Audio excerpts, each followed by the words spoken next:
தம்பி third year BSc hotel management படிக்கிறாப்ல, பிசினஸ்ல தான் படிக்கிறாப்ல. தம்பி நீங்க 3 வருஷம் படிச்சிட்டு இருக்கீங்க, ஃபைனல் இயர். இந்த 3 வருஷம் என்னென்ன அனுபவம் கிடைச்சிச்சு அப்படிங்கறத சொல்லுங்க. வணக்கம், என் பேர் கௌதம். நான் பக்கத்துல சாலப்பட்டின்னு ஒரு ஊர்ல இருந்து வரேன். நான் விஸ்டம் அகாடமில 2022 இருந்து 2025 பேட்ச்ல படிச்சிட்டு இருக்கேன். லாஸ்ட் ஃபைனல் இயர் எக்ஸாமுக்கு வந்திருக்கேன். நான் வந்து ஃபர்ஸ்ட் இயர் ட்ரைனிங் வந்து ஏற்காட்டில் ஒரு ஹோட்டல்ல பார்த்தேன். அங்க ஒரு 5K சேலரி ஸ்டைஃபன் கொடுத்தாங்க. அது காலேஜுக்கு ஃபீஸ் கட்டுறது ரொம்ப ஹெல்ப்ஃபுல்லா இருந்துச்சு. வீட்டில் பாதி காசு கட்டினாங்க, நான் பாதி காசு ஃபீஸா கட்டி ஃபர்ஸ்ட் இயர் கம்ப்ளீட் பண்ணேன். நெக்ஸ்ட் இயர் வந்து 6 மந்த் காலேஜ் வந்தேன். அதுக்கப்புறம் திரும்பி ட்ரைனிங் போட்டாங்க ஊட்டில. அங்க ஒரு 8 மந்த் ஒர்க் பண்ணேன். அங்கேயும் 7K ஸ்டைஃபன் கொடுத்தாங்க. அதுக்கப்புறம் இப்போ நான் தேர்ட் இயர் வந்து நானா செல்ஃபா ட்ரைனிங் போயிருக்கேன். அங்கே வந்து 15K சேலரி வாங்கிட்டு இருக்கேன். அதுலயும் காலேஜ் ஃபீஸ் கட்டி முடிச்சிட்டேன். எக்ஸாமுக்கு வந்திருக்கேன். எக்ஸாம் கம்ப்ளீட் பண்ண போறேன் சார். சூப்பர். இதை படிச்சதுனால உங்களுக்கு, இதை படிக்கிறதுனால உங்க வாழ்க்கையில் என்ன நம்பிக்கை ஏற்பட்டிருக்கு? உங்க வாழ்க்கையில் என்ன மாற்றம் ஏற்பட்டிருக்கு? மற்ற கோர்ஸ் படிக்கிறவங்கள விட நான் கொஞ்சம் பெஸ்ட்டாக ஃபீல் பண்ணுறேன். ஏன்னா மற்ற கோர்ஸ் படிக்கிறவங்களாம் இப்போ என் கூட படித்த பசங்களாம் தேர்ட் இயர் படிக்கிறப்ப அவங்க இப்போ வீட்டில் தான் இருக்காங்க. எக்ஸாம் முடிச்சுட்டு வீட்டில் இருக்காங்க. எப்பயாவது ஏதாவது பார்ட் டைம் ஜாபாக பண்ணிட்டு இருக்காங்க, அவ்வளோதான்.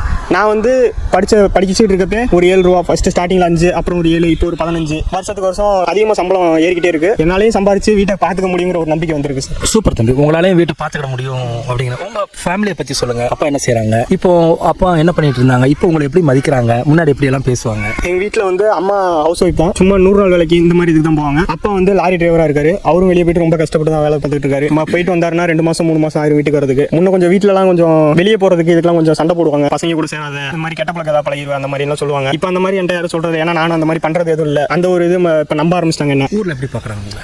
ஊர்லலாம் முன்னெல்லாம் வீட்டில் சுற்றி இருக்கலாம் யாரும் கண்டுக்க மாட்டாங்க. இப்போலாம் சொந்தக்காரங்களாம் வெளியே இருந்துட்டு வரதுனால ஒரு 4 நாள் தான் வீட்டில் இருப்பேன். லீவுக்கு வந்தா அந்த 4 நாள்லையும் யாராக இருந்தாலும் வந்து பார்த்தாங்கன்னா எப்படா தம்பி வந்தால் நல்லா இருக்கா, வேலை எப்படி போகுது, கஷ்டமா இருக்கா, அந்த மாதிரி கேட்பாங்க. வீட்டுக்கு வந்தோடனே எல்லாருமே இழைச்சிட்டு அந்த மாதிரி கேட்பாங்க சார். அது கொஞ்சம் நல்லா இருக்கு, ரொம்ப பிடிச்சிருக்கு. முன்ன யாரும் அந்த மாதிரி பேசினது இல்லை, இப்போ எல்லாம் பேசுறாங்க. அப்பா எல்லாம் எப்படி உங்களை பேசுறாங்க, எப்படி ரெஸ்பெக்ட் பண்றாங்க? முன்ன அப்பெல்லாம் ஃபோன் முன்னெல்லாம் அவர் எப்பயுமே வீட்டில் இருக்க மாட்டாரு. கால் பண்ணி தான் பேசுவார். பேசுறப்ப ஏடா தம்பி பண்ற அப்படின்னு தான் கேட்பாரு. இப்பெல்லாம் ஏடா தம்பி பண்ற, சாப்பிட்டியா, நல்லா இருக்கியா, நிறைய பேசுவார். இப்பெல்லாம் ஃபோன் பண்ணா முன்னெல்லாம் ஒரு 2 நிமிஷம் கூட, 2 நிமிஷமே அதிகம் தான், 1 நிமிஷம் கூட பேச மாட்டார் ஃபோன்ல. இப்போ கொஞ்சம் நேரம் பேசுவாரு. அம்மாவும் வீட்டுக்கு வந்தா நல்லா பாத்துக்குவாங்க. வீட்டுக்கு வந்துட்டாவே கறி எடுப்பாங்க, எல்லாம் பண்ணுவாங்க. அந்த மாதிரி நிறைய இருக்கு சார். அருமையான விஷயம். நீங்க வெவ்வேறு ஊருக்கு போயிருப்பீங்க, என்னெல்லாம் கத்துருக்கீங்க, எவ்வளவு பேர்கிட்ட பழகி இருக்கீங்க? நான் ஒரு இது வரைக்கும் ஒரு நிறைய ஊருக்கு போயிருக்கேன் சார். இந்த சைடு எல்லா பார்டர் வரைக்கும் போயிருக்கேன் சார். தமிழ்நாடு பார்டர் வரைக்கும் போயிருக்கேன். அதுக்கப்புறம் வெளியே போனது இல்லை எங்கேயும். போன வரைக்குமே நிறைய பேர்த்துக்கிட்ட பழக்கம், நிறைய ஓனர், ஹோட்டல் ஓனர்ஸ், அதே மாதிரி அங்க ஒர்க் பண்ற செஃப், அங்க எனக்கு கீழே ஒர்க் பண்ற தம்பிங்க, அண்ணனுங்க, எனக்கு மேல ஒர்க் பண்ற அண்ணனுங்க, நிறைய பேர்த்தோட பழக்கம் கிடைச்சிச்சு. அவங்களாம் எப்போ கால் பண்ணாலுமே என்ன பண்றேன், நல்லா இருக்கியா, அந்த மாதிரி பேசுவாங்க. நிறைய பேர்த்தோட பழக்கம் கிடைச்சிச்சு. ரொம்ப சந்தோஷம். இந்த கோர்ஸ் வந்து நீங்க மற்றவங்களுக்கு பரிந்துரை பண்ணுங்க. எப்படி ஏன் பரிந்துரை பண்ணணும், இதை ஏன் படிக்கணும்? மற்றவங்க படிச்சா என்ன மாதிரி உங்க மாதிரி லைஃப்ல அவங்க மாறணும்னா இதை படிக்கணும்.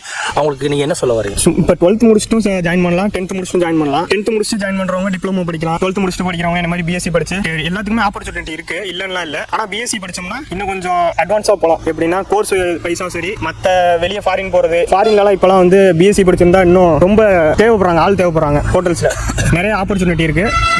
நீங்கள் மற்றவங்களுக்கு இந்த காலேஜில் இல்லை இந்த கோர்ஸ் படிக்கிறதுக்கு, ஹோட்டல் மேனேஜ்மெண்ட் படிக்கிறதுக்கு எப்படி பரிந்துரைப்பீங்களா, ரெக்கமெண்ட் பண்ணுவீங்களா, ஏன் பண்ணுவீங்க? இப்போ ஹோட்டல் மேனேஜ்மெண்ட் நான் படித்ததுனால எனக்கு கிடைச்ச பெனிஃபிட்னா, என் வீட்டை என்னால் தனியாக பார்த்துக்க முடியுங்கிற நம்பிக்கை ஒன்று கிடச்சிச்சு.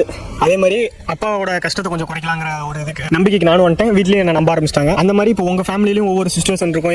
யாரும் இப்போ வந்து பணக்காரங்கன்னு சொல்ல முடியாது. எல்லாருமே ஒரு மிடில் கிளாஸ்லேருந்து தான் வந்திருப்போம்.